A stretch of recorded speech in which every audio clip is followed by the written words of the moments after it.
read 7 books in the third week of 2026, so let's go over my thoughts and ratings. The Starving Saints by Caitlin Starling is available on Kindle Unlimited, and this is a cannibalistic fantasy horror book. There is a castle that is under siege. The people are sick and they're starving, they're not doing well, and there is no rescue in sight.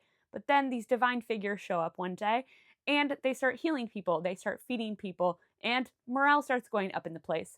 But there are 3 women that we're following throughout the story that notice that something isn't quite right and are going to get to the bottom of things. The first thing that I noticed about this book was the prose. Caitlin Starling has just some absolutely poetic and immersive prose. I was absolutely entranced by it. Now, I will say I am not a big fantasy reader. That's just not what I'm into. And so whenever a book is described as a fantasy horror, it does give me pause, and that's why it took me so long to pick this book up. But I've heard great things about it, and I've actually met the author, and so I felt inclined to pick it up for some time now, and I'm glad that I did. I do have to admit, it took me some time to get past the whole medieval vibe. That's just like a fantasy type of thing that just is hard for me to get into. But once I was able to push past those parts of the story and get to the meat of it all, I was very interested in what was going on and how these women were handling this situation. I also do have to say that I'm just somebody who struggles with religious themes in books as well.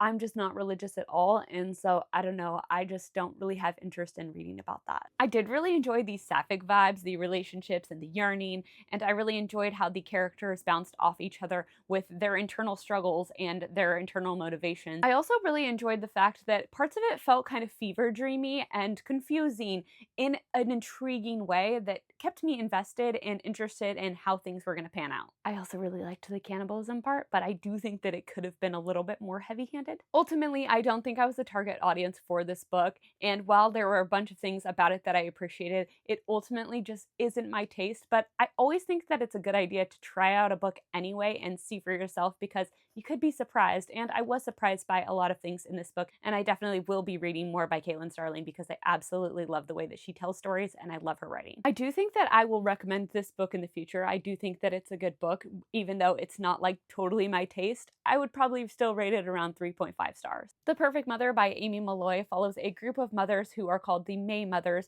They all had their babies in May, and they're all friends, and they lean on each other for support. One night they decide to go out to the bars, and one of their babies is kidnapped, and so throughout this story we're trying to figure out who kidnapped this child and if the mother was involved. Chaos ensues when this baby vanishes, and everybody in this book is affected in some way or another. The marriages are tested, friendships are destroyed, there's so much drama and chaos going on, and there are a lot of different red herrings placed throughout that pull you in all different directions.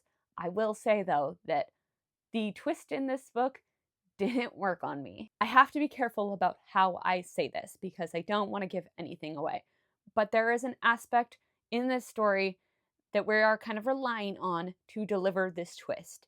And that aspect was confusing to me in a way that made it so when the twist happens and all is revealed, it's like, wait, was I supposed to think one thing?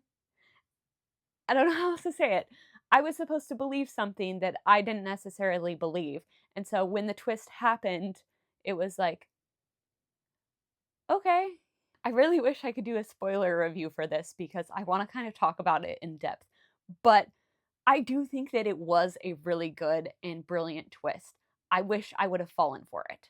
I wish I would have been in the position while reading this to be susceptible to be tricked in the way that this book was trying to trick me. That being said, I thought this book was a really fun time. It was really easy to read. It was really twisty. It was drama filled. I had a good time. I think I would rate it like 3.5, 3.75 stars. It's a good one. The Twisted Ones by T. Kingfisher follows Melissa, who is known as Mouse, and she goes to her grandmother's house who has passed away to clean it out.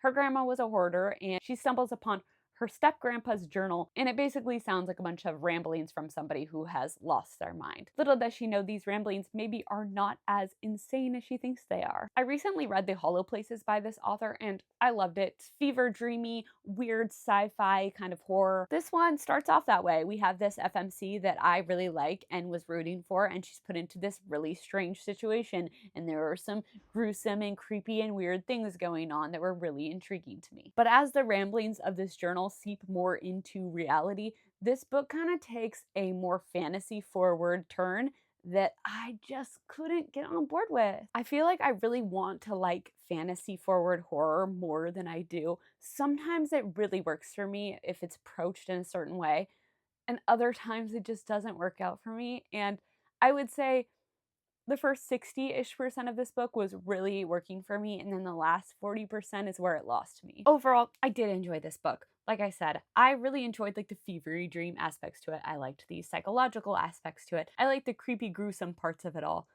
Just the fantasy bits that kind of get intertwined just as where it lost me, but overall, I still enjoyed this. So I'm going to rate it like 3.75 stars. Where They Found Her by Kimberly McCreight follows Molly, who is a freelance journalist that is called to cover the case of a body that is found on a college campus, and it is the body of a newborn baby. Her investigation uncovers some shocking secrets of the people that live in this community. This story is told through 3 POVs of women that live in this community. This book tackles themes such as friendship and drama and the intricacies and psychological aspects behind someone dealing with trauma, the struggles of motherhood, and dysfunctional family dynamics.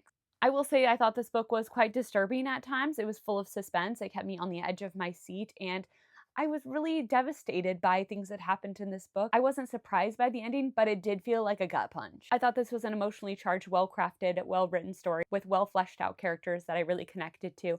This was very impactful. I rated it 4.5 stars. The Staircase in the Woods by Chuck Wendig follows a group of friends who are reunited after 20 years apart because one of their friends is dying, and he invites them to his funeral even though he's not dead yet. But they show up and he says, "We're going camping," and he takes them into the woods and they discover a staircase there, and it mimics the staircase that they saw 20 years prior that their friend went up and never came down from. They've all grown apart because of their friend Maddie's disappearance, and so this is like the first time that they've gotten together since then, and they're just reliving this nightmare over again. I thought this was a very unique take on a haunted house story. I was not expecting this book to be what it was. It kind of reminded me a little bit of How to Survive a Horror Story by Mallory Arnold. I've also seen that it's described as good for fans of The Haunting of Hill House, which I would agree with. I feel like I'm going to sound like a broken record because I've already mentioned in 2 previous books really liking fevery dream aspects, but this book also has a fevery dream aspect to it that I just really enjoyed. I also do have to say that the author made it very clear where he stands politically, and I appreciated that, and I align with his beliefs. So I was very interested in the social commentary that was introduced throughout this story. I thought it was placed throughout the story in a very natural and digestible way, and the way that the characters talk about these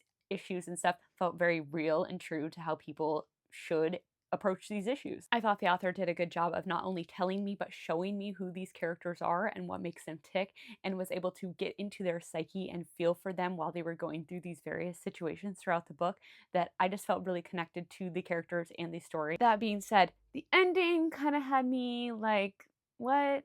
I just felt like it was really abrupt and fast, and while I appreciate a kind of ambiguous ending, the way that this one was done was a bit like, wait, wait, wait, wait, wait. I know I've said it before so many times, but I'll say it again. I just really like when characters have to confront something that happened a bunch of years ago and they have to relive it in present day. It's just a trope I really like in books, and I enjoyed this one. I rated it 4.25 stars. The last 2 books that I read this week were part of my best or worst horror books reading vlog, so if you're interested in my thoughts on either of these books, you can go ahead and watch that. The first one was Haunted Perrin Manor by Lee Mountford. It's available on Kindle Unlimited, and I rated it 3.75 stars. And the other was Summer of the Monsters by David Sodergren. It's also available on Kindle Unlimited, and I rated it 3 stars. Thank you so much for watching. My favorite book that I read last week was Where They Found Her by Kimberly McCreight. Please leave me a comment and let me know your favorite book that you read last week.